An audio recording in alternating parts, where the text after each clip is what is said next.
guys, I'm Tara. I work in health fitness and I'm also a yoga instructor as well. Today we're going to be talking about how you're supposed to be breathing.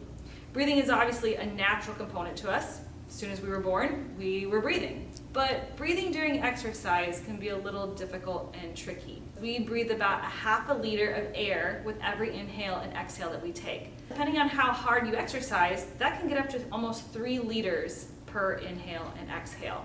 So you can see why it's important to know how to breathe when you exercise to get the most amount of oxygen into our body and out to those cells and tissues. You learned in the last video the proper ways of breathing through diaphragmatic breathing, which we're going to do again with exercise. But first and foremost, what is the gold standard when it comes to exercising and breathing as we combine them two? When you inhale, you obviously are going to be in more of the relaxed position. Okay? That means that we're not going against gravity. There's no pushing or pulling happening. But when you exhale, this is during the contraction portion of the exercise. You're going to be either pushing against gravity or pulling against gravity. We want that to happen so that we're not holding our breath. Hold our breath too much and you can end up actually feeling faint and you might pass out. You don't want to do that. So when you're exhaling, make sure it's always against a contraction of push and pull, and inhaling when we're coming back to that resting position.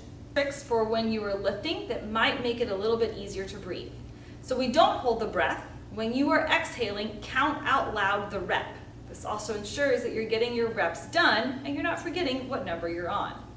When you are doing the exercise lift too, just make sure you're not holding the breath completely all the way through the rep. Again, we don't want you feeling faint and passing out. I've seen it happen before. It's not pretty. Now when it comes to cardio though, that's a little bit different scenario. You still are going to be breathing all the way through it. However, you tend to want to breathe through your nose and then out through your mouth. Okay? We find that you get warmer air coming into the nose, and also when you're breathing out through your mouth, you're getting a better exhalation to force out your CO2. As you get into a harder rhythm of cardio, it gets harder to breathe that way, and people tend to want to do a shallow breath through only their mouth.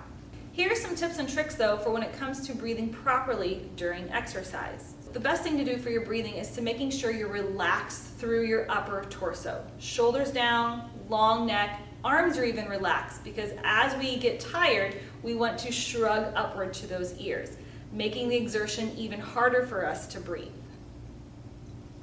So hopefully you learned a little bit about how you're supposed to exercise and breathe at the same time. Just remember that it might not feel natural at first, but practice makes perfect. So try to remember those tips and tricks when you're in the gym the next time.